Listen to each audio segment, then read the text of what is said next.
Om Swastiastu, salam sejahtera untuk kita semua, salam harmoni. Sebelum kami presentasi, kami akan memperkenalkan diri terlebih dahulu. Kami berasal dari kelas SI 2A. Nah, anggota kelompok kami yang pertama itu adalah Komang Eva Puspita Dewi dengan NIM 1915091001.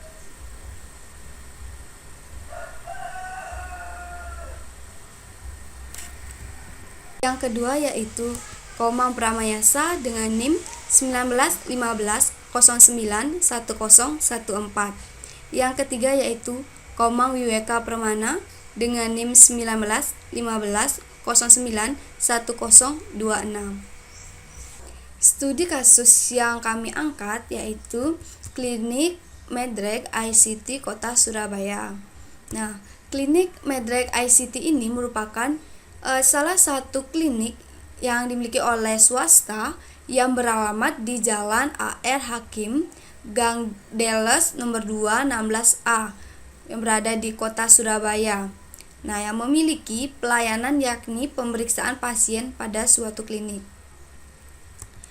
Klinik Medreg ini memiliki sebuah aplikasi yang dibuat dan dikembangkan untuk mempermudah pengelolaan sebuah klinik dan menjaga segala aset yang dimiliki klinik tersebut.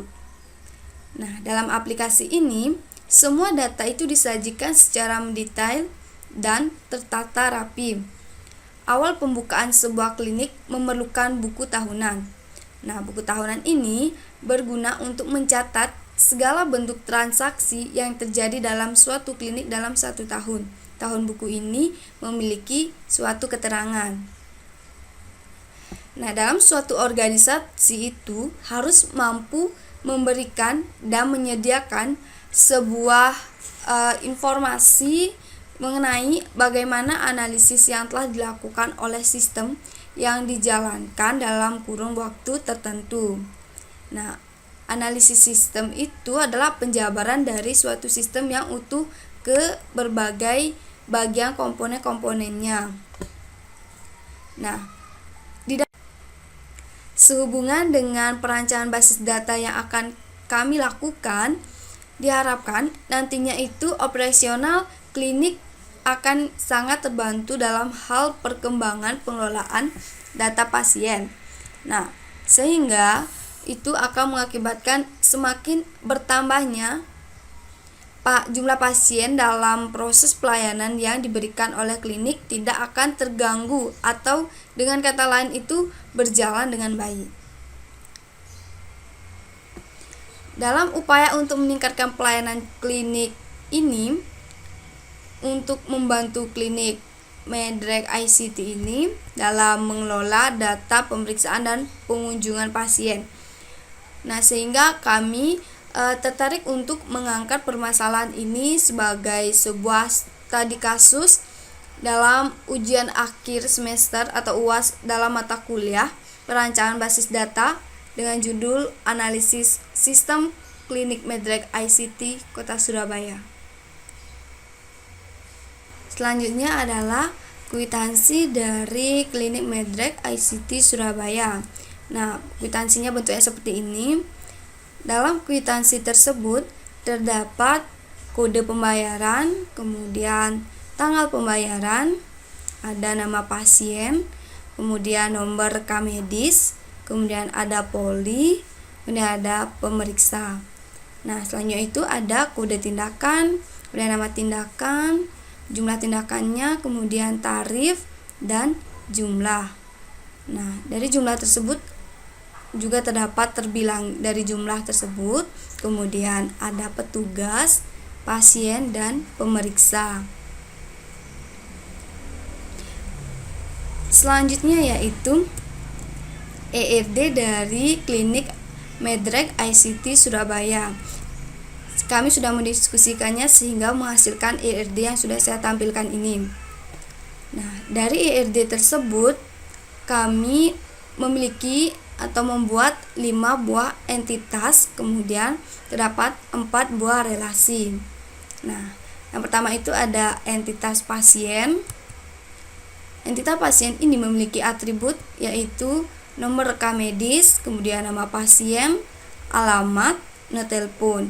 Di mana pada atribut ini memiliki primary key yaitu nomor rekam medis. Selanjutnya ada entitas pemeriksa, di mana entitas pemeriksa ini memiliki atribut. Yang pertama itu ada kode pemeriksa, nama pemeriksa, alamat pemeriksa, dan kode poli. Di mana pada atribut ini terdapat primary key yaitu kode pemeriksa dan foreign key yaitu kode poli. Selanjutnya itu adalah entitas poli, di mana entitas poli ini terdapat atribut yaitu kode poli dan nama poli, di mana dalam atribut ini kode poli itu termasuk dalam primary key. Selanjutnya itu ada entitas petugas. Entitas petugas ini terdapat atributnya yaitu kode petugas, nama petugas, alamat, dan nomor telepon, di mana kode petugas ini termasuk dalam primary key. Selanjutnya entitas pemeriksaan, atribut yaitu kode pemeriksaan, nomor rekam medis, kode pemeriksa, tanggal, kode tindakan, jumlah. Kemudian ada entitas pembayaran, di mana entitas pembayaran ini terdapat atribut yaitu kode pembayaran, kode pemeriksaan, tanggal, dan total.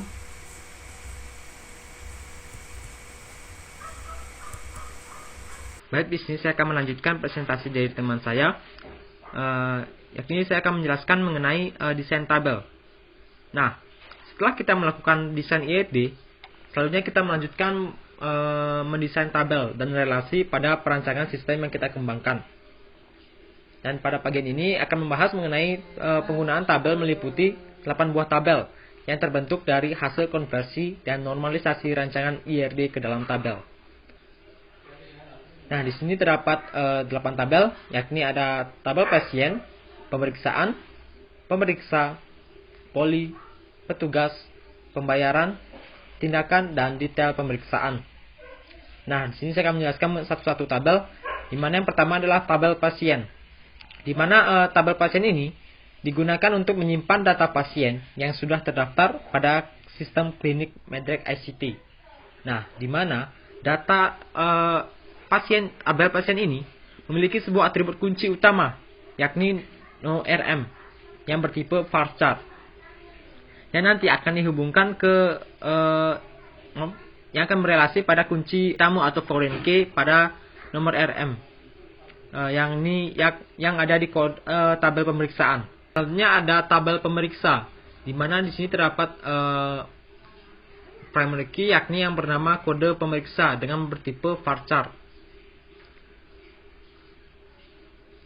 Yang dimana kode pemeriksa ini akan berelasi ke tabel pemeriksaan.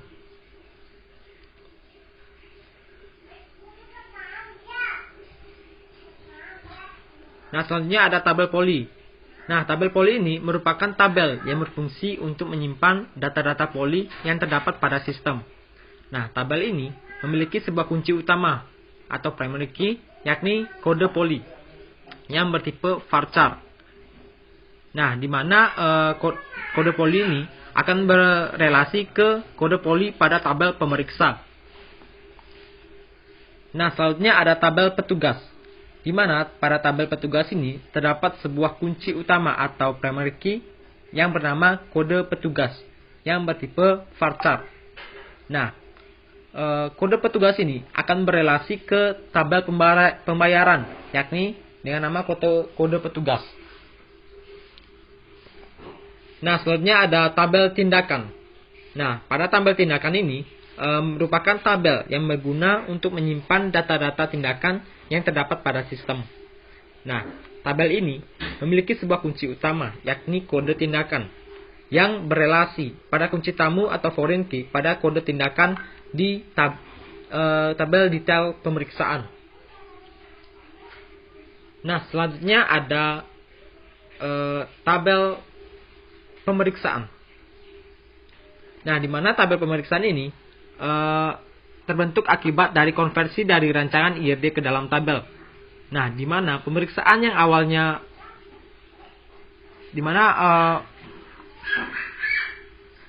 pemeriksaan yang awalnya adalah relasi dengan kardinalitas many to many menjadi sebuah tabel basis data.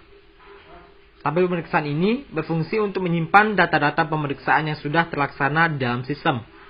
Nah, tabel ini memiliki kunci utama atau primary key, yakni kode pemeriksaan, yang berelasi dengan kunci tamu atau foreign key kode pemeriksaan pada tabel detail pemeriksaan. Nah, tabel ini juga memiliki beberapa kunci tamu atau foreign key di dalamnya, yakni nomor RM yang akan direlasikan ke tabel pasien. Selanjutnya ada kode pemeriksaan yang akan berelasi ke tabel pemeriksa.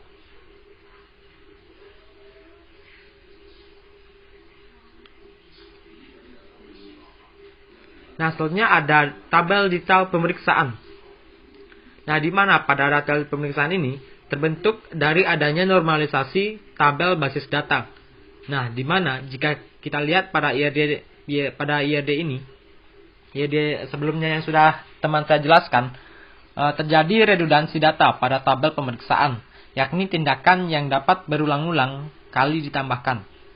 Nah, maka dari itu, untuk menghindari terjadinya redundansi, terciptalah tabel detail pemeriksaan ini, yakni yang berguna untuk menyimpan detail dari pemeriksaan yang dilakukan oleh pasien. Nah, tabel ini memiliki sebuah kunci utama atau primary key yang bernama kode detail pemeriksaan yang bertipe varchar. Nah,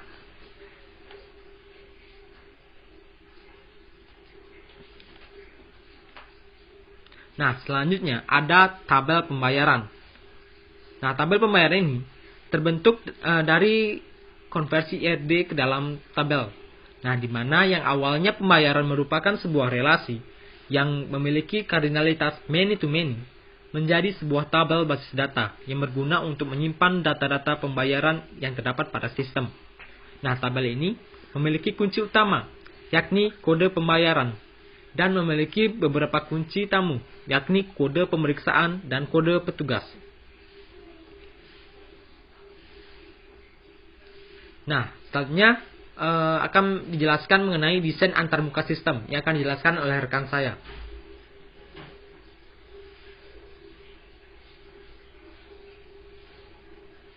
Baik, di sini saya akan melanjutkan presentasi dari teman saya. Pada kesempatan kali ini, saya akan menjelaskan mengenai desain antarmuka sistem yang sudah kami rancang. Untuk desain antarmuka sistemnya, kira-kira gambarannya seperti ini. Di dalam rancangan sistem ini, terdapat beberapa struktur di dalamnya. Yang pertama di sini ada window name, di mana window name ini merupakan nama dari halaman yang akan dibuat nantinya. Terus di sini ada beberapa button, yaitu ada minimize, windows, dan close button.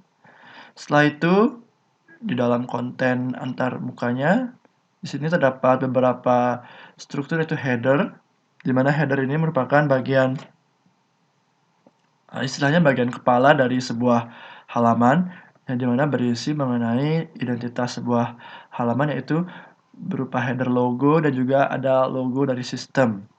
Setelah itu di sini di samping kanan terdapat navbar, di mana navbar di sini berfungsi untuk meletakkan menu-menu yang tersedia di dalam sistem, yakni ada menu home nantinya, pasien, pemeriksa, dan lain sebagainya. Selanjutnya di sini ada main content, di mana main content di sinilah terdapat konten utama yang terdapat dalam sebuah halaman, di mana nantinya desain dari main content di sini untuk setiap halamannya beda-beda. Selanjutnya adalah ada footer di bagian paling bawah, di mana footer ini yaitu sebagai jejak kaki untuk sebuah aplikasi, yang dimana nantinya di bagian footer ini kami akan menampilkan tulisan untuk copyright dari aplikasi ini. Lanjut, yang pertama ada halaman utama atau homepage, di mana pada halaman utama di sini terdapat pada main kontennya terdapat pesan kepada user, yaitu pesan selamat datang. Nah, di sini dapat dilihat di sini terdapat ada header logo dan juga navbar, yaitu untuk menu-menu yang tersedia di aplikasi, dan di sini ada footer, yaitu berupa copyright atau jejak kaki dari sebuah aplikasi. Dan di sini pada bagian main kontennya untuk halaman homepage di sini sistem akan menampilkan pesan selamat datang. Lanjut ke halaman pasien, di mana halaman pasien ini berguna untuk mengelola data pasien. Nah, di dalam main konten halaman pasien di sini terdapat sebuah formulir dan satu buah tabel, di mana formulir ini nantinya akan digunakan untuk mengelola atau menambahkan dan juga menyunting data pasien, dan tabel data pasien di sini akan menampilkan data-data pasien yang sudah tersimpan, di mana dengan dilengkapi dengan sebuah aksi, yaitu di sini ada icon edit untuk menyunting data, di sini ada icon delete untuk menghapus data. Di sini juga ada beberapa inputan dan ada button simpan untuk menyimpan. Lanjut ke halaman pemeriksa, di mana halaman pemeriksa di sini berfungsi untuk mengelola data pemeriksa yang ada di dalam aplikasi atau sistem, sama seperti halaman pasien. Desain atau isi dari konten halaman ini sama, yaitu berupa formulir dan juga tabel data, di mana formulir di sini berguna untuk menambahkan atau menyunting data pemeriksa, dan data di sini berfungsi untuk menampilkan data-data pemeriksa yang sudah tersimpan. Lanjut ke halaman poli, di mana di halaman poli di sini berfungsi untuk menampilkan dan juga mengelola data poli yang terdapat pada sistem, di mana terdapat sebuah formulir dan juga sebuah tabel, di mana untuk formulirnya di sini berfungsi untuk menambahkan dan juga menyunting data poli, dan juga untuk tabelnya berfungsi untuk menyimpan data yang sudah tersimpan di dalam database. Selanjutnya ada tindakan.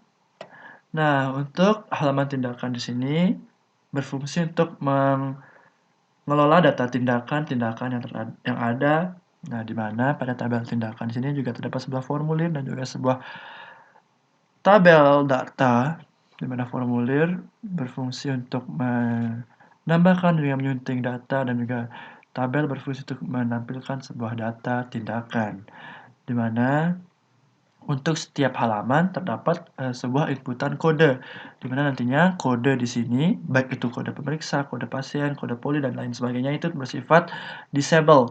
Inputannya itu bersifat disable, di mana disable di sini nantinya akan dirancang agar kode tersebut bisa otomatis terisi, agar nantinya tidak terjadi kode diinputkan tersebut kode yang sama. Maka dari itu di sini input untuk setiap halaman, input kode untuk setiap halaman tersebut dibuat menjadi disable.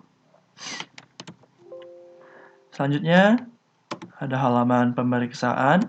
Nah, di halaman pemeriksaan ini berfungsi untuk menambahkan kegiatan pemeriksaan yang dilakukan oleh pasien, di mana pada halaman ini memerlukan beberapa data, yaitu data pasien, data pemeriksa, dan juga data tindakan. Jadi di sini pada tabel pemeriksaan, formulirnya di sini terdapat kode pemeriksaan yang bersifat disable, ada tanggal pemeriksaan yang berupa inputan date, pasien, dan pemeriksa yang bersifat select atau combo box di sini. Jadi di sini kita bisa memilih pasien siapa dan juga pemeriksanya siapa. Selanjutnya di sini ada tindakan yang akan diberikan, yaitu berupa select juga dan juga kuantitinya, dan di sini ada button tambah tindakan. Nah, jika kita mengklik ke button tambah tindakan, maka tindakan yang tadinya kita tambahkan muncul di sini, di tabel list daftar tindakan. Nah, setelah kita menambahkan tindakan, juga di sini terdapat beberapa aksi, yaitu aksi hapus di dalam tabel data tindakan, yaitu untuk menghapus data tindakan yang sudah tadi kita simpan, dan ada button simpan dan juga batal, yaitu untuk menyimpan data dan juga untuk membatalkan penyimpanan data. Setelah kita mengklik simpan, maka nantinya data akan tersimpan di tabel data pemeriksaan. Dan di sini ada aksi, 3 buah aksi yaitu info, edit, dan juga delete. Di sini untuk info lebih lanjut, edit untuk menyunting data, dan delete untuk menghapus data pemeriksaan pasien. Selanjutnya ada halaman pembayaran, di mana setelah user melakukan pemeriksaan, maka user harus melakukan pembayaran. Nah, pembayaran di sini ditugaskan oleh petugas, di mana terdapat formulir yaitu berupa inputan kode pembayaran yang berupa input disable, tanggal pembayaran yang berupa input date, petugas yaitu petugas siapa yang menangani yaitu berupa select, dan kode pemeriksaan yaitu pemeriksaan yang mana yang akan dilakukan pembayaran. Setelah itu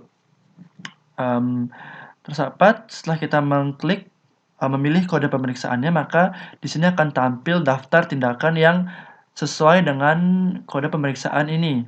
Jadi di sini akan terdapat beberapa sumerinya, yaitu tindakan-tindakan yang sudah dipilih beserta dengan subtotal dan total harganya. Setelah itu di sini ada inputan bayar, yaitu untuk memasukkan nominal pembayaran yang diberikan oleh pasien. Setelah itu ada button bayar dan juga batal, di mana button bayar di sini berfungsi untuk membayar pembayaran, dan nantinya pembayaran tersebut akan disimpan ke database, dan button batal itu untuk membatalkan pembayaran. Setelah pembayaran berhasil dilakukan, maka pembayaran akan masuk ke tabel data pembayaran. Nah, baik. Sekian presentasi dari kelompok kami. Kami mohon maaf jika ada salah kata, baik secara disengaja maupun yang tidak disengaja. Semoga apapun itu yang telah kami sampaikan bisa bermanfaat bagi kita semua. Akhir kata, saya ucapkan Om Santi Santi Santi Om. Wassalamualaikum warahmatullahi wabarakatuh. Salam sejahtera, salam harmoni. Sampai jumpa pada video selanjutnya. Terima kasih.